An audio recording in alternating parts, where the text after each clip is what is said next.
This week, I want to start with a quote from Thomas Jefferson.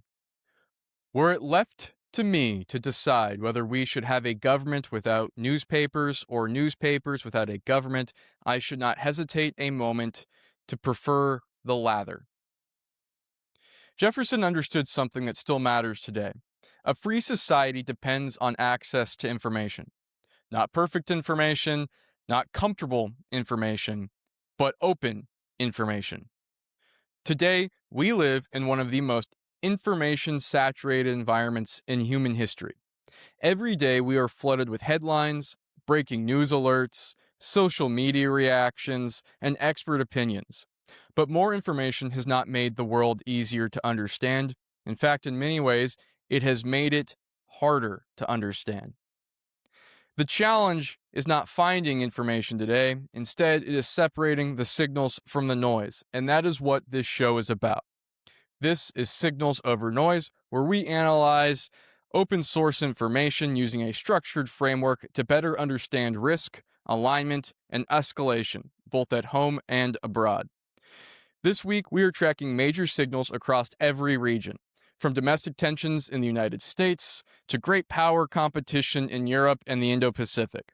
At the end of this episode, we will focus on the signal that may matter the most right now: the growing tensions between the United States and Iran, and also a fundamental question about what America stands for in the world today.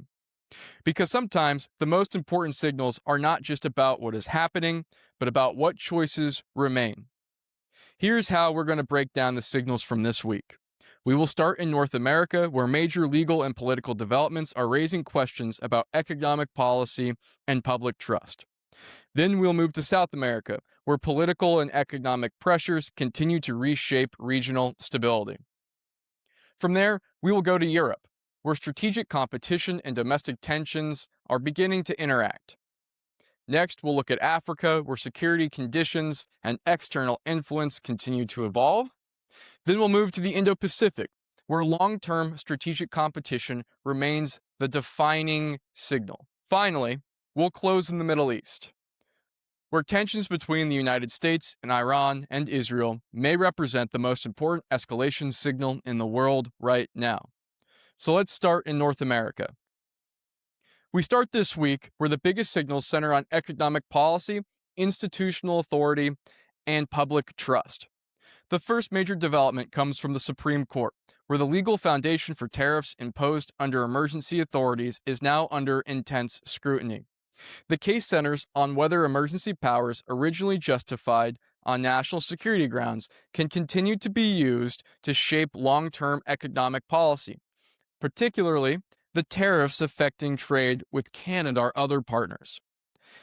At stake is more than trade policy. This is ultimately a question about the limits of executive authority and the role of Congress in economic decision-making. The president's response to the legal challenge has been firm.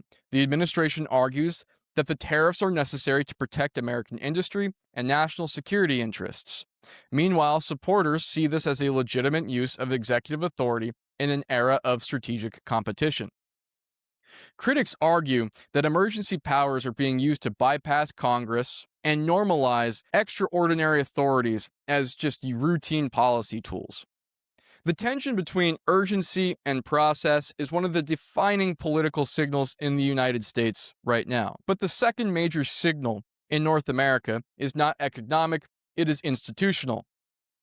The continued fallout from the Epstein files is becoming less about the individuals named and more about public confidence and their trust in our institutions. Across social media and independent reporting, there is a growing perception that accountability is uneven and incomplete. What makes this signal notable is that distrust appears to cut across traditional political lines. In a country that often appears divided, distrust of institutions may be one of the few areas of broad agreement. At the same time, other countries have already begun taking legal or investigative action against individuals connected to the case, creating the perception that accountability is occurring faster abroad than at home. Whether this perception is accurate or not, perceptions themselves shape political reality. Taken together, these developments point to a deeper signal. Economic authority, legal authority, and institutional trust are all being tested simultaneously. And when trust weakens, even routine political disputes can begin to carry strategic consequences. From the perspective of escalation risk, North America remains low in terms of kinetics, but institutional signals are significant. Next, we move to South America, where the biggest signals this week come from Venezuela. The commander of the U.S. Southern Command, General Francis Donovan, made a surprise visit to Caracas, meeting with Venezuelans' interim leadership and senior security officials. The talks focused on cooperation against drug trafficking, terrorism, and migration, and marked a significant moment in U.S.-Venezuelan relations. This is notable for one simple reason. Senior U.S. military leaders do not routinely meet with Venezuelan leadership, especially in Caracas. The visit signals renewed U.S. engagement in the Western Hemisphere and a clear effort to shape the regional security environment. From a strategic standpoint, this is also about great power competition. China has steadily expanded its presence across South America through trade, infrastructure investment, and resource partnerships.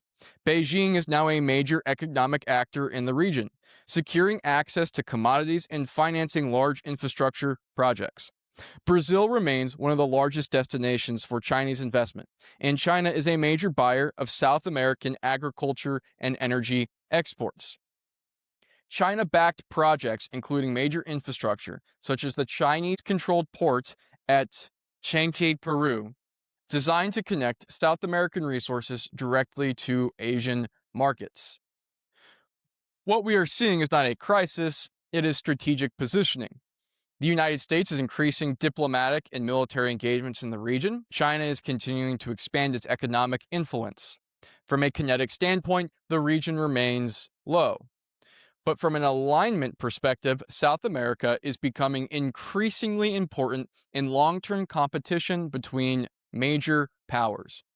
Next, we move to Europe, where this week's signals center on the Munich Security Conference and a growing economic reset towards China by key Western countries. The Munich Security Conference, held in Germany from February 13th to the 15th, brought together global leaders to address the future of the international order and the transatlantic alliance. Several themes have emerged from this. U.S. officials emphasized the need for allied cooperation to counter China's military and economic expansion. Washington pushed for what it called collective strength among allies to deter China, framing Beijing as a long-term strategic challenge. European leaders, however, focused heavily on strategic autonomy and economic resilience. French President Emmanuel Macron warned that Europe must define its own security future, while European officials emphasized the need to strengthen defense capabilities and reduce dependence on foreign powers. Behind the scenes, the conference exposed a deeper issue. Western alignment is no longer automatic. Analysts noted that Europe is increasingly trying to position itself between major powers, rather than fully aligning with either side. And we are already seeing concrete examples of that shift. China announced this week that citizens of the United Kingdom and Canada will now be allowed visa-free entry, a move designed to expand business and diplomatic ties. This policy follows recent visits by both British and Canadian prime ministers to China, signaling efforts to stabilize relations. Canada, in particular, has moved toward a significant reset. Prime Minister Mark Carney's government has already negotiated tariff reductions with China and announced what it has called a new strategic partnership during his state visit to Beijing.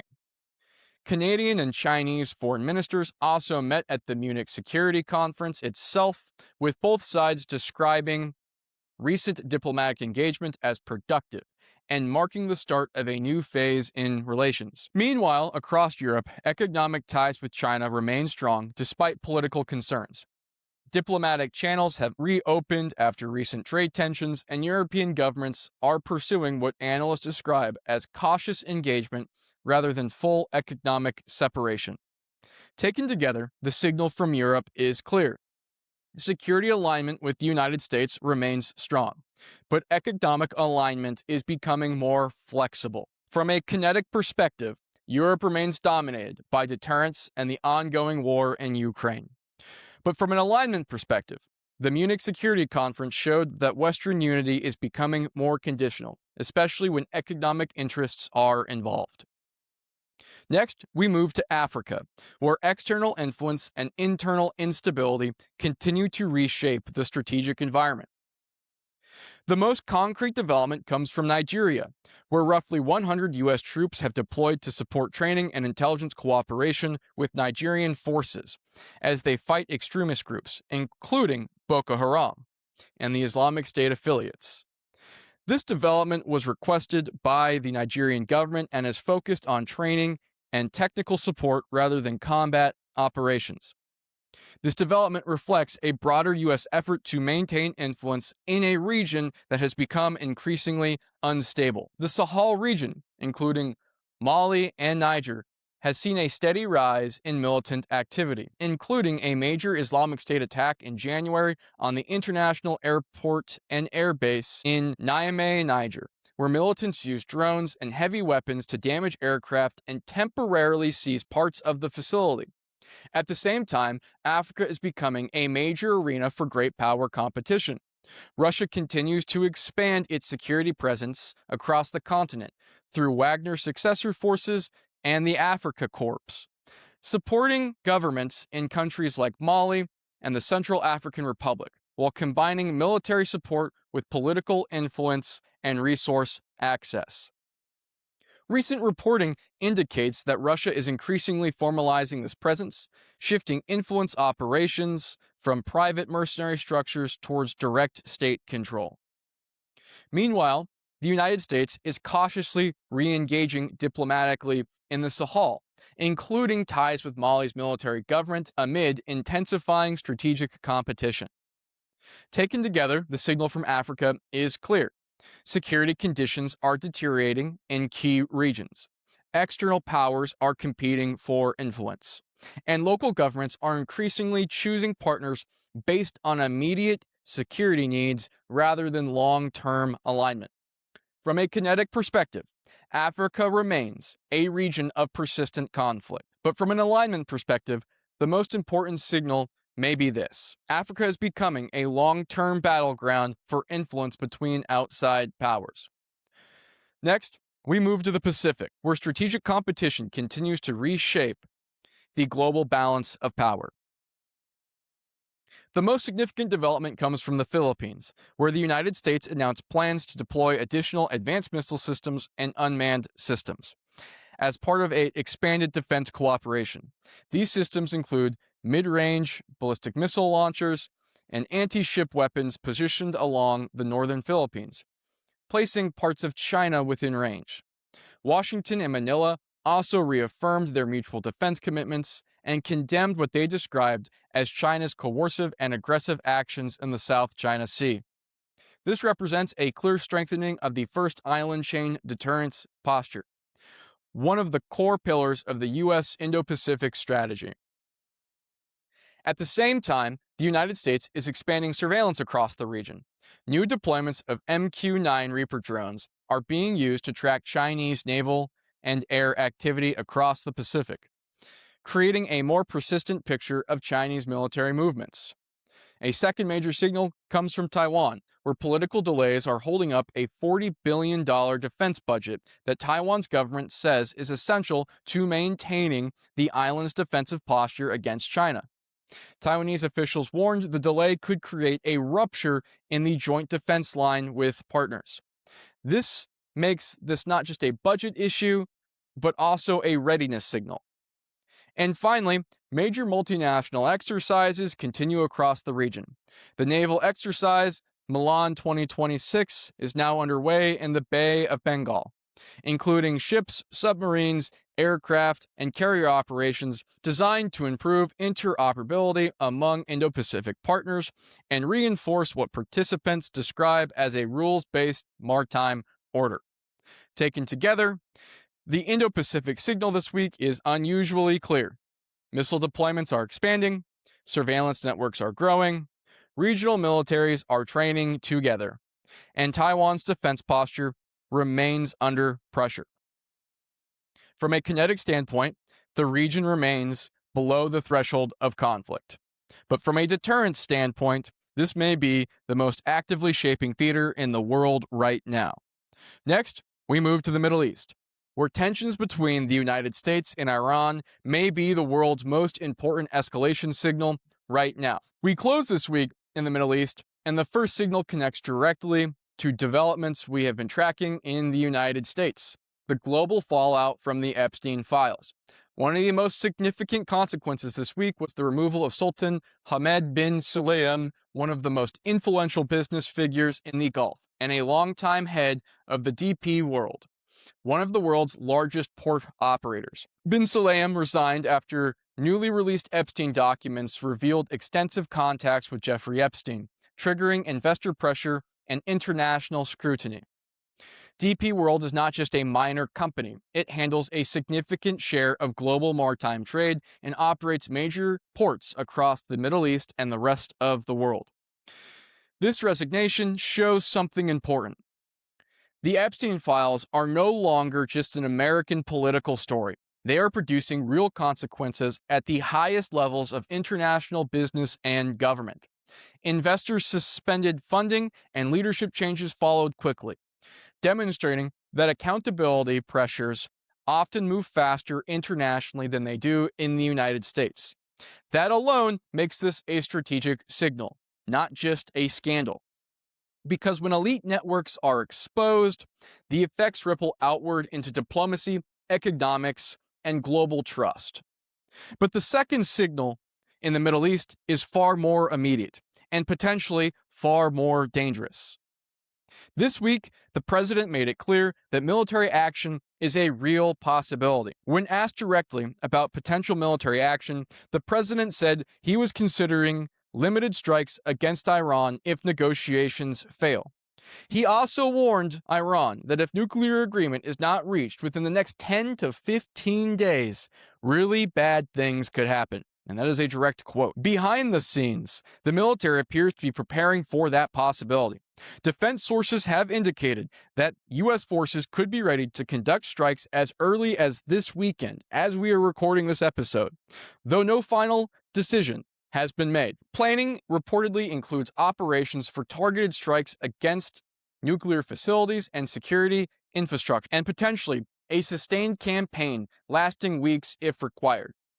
This comes as part of a broader U.S. military buildup in the Middle East, including additional air and naval forces deployed since late January to prepare for contingency operations. At the same time, diplomacy is still ongoing. Last week, U.S. and Iranian officials met in Geneva for indirect nuclear negotiations mediated by the country of Oman. The outcome of those talks was mixed. Officials reported that some guiding principles were agreed upon, and both sides identified next steps. But major disagreements remain unresolved. Iran has agreed to submit a written proposal addressing U.S. concerns, while Washington continues to push for limits on Iran's nuclear program. But the core of this dispute remains unchanged. The United States is demanding significant restrictions on Iran's nuclear program. Iran insists on maintaining uranium enrichment and missile capabilities. Right now, diplomacy and military preparation are happening simultaneously. Negotiations continue, but military forces are positioning. Deadlines are being set, and strike options are being generated and prepared, which makes this moment notably dangerous. Historically, the periods where diplomacy and military planning overlap are often when escalation becomes most likely. And that is the question we close with tonight. Not just whether conflict is coming, but what America believes it stands for. As we close tonight, the most important signal from the world may be the growing tensions between the United States and Iran. And that leaves us with a difficult question, one that has defined American foreign policy for generations. When should the United States use force? There is a powerful argument against intervention. The United States has spent decades fighting wars in the Middle East. Thousands of Americans have been killed. Hundreds of thousands of lives across the region have been lost. Entire societies have been destabilized. Americans have seen what happens when military victory does not translate into political stability.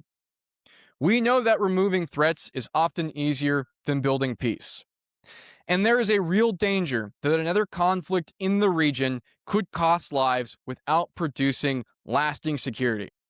That argument is serious, and it deserves to be taken seriously. But there is also a powerful argument for intervention. The United States claims to stand for liberty, human dignity, and the rule of law. Those principles are not meant to apply only when they are convenient to us. If a country believes those values matter, then the question becomes unavoidable.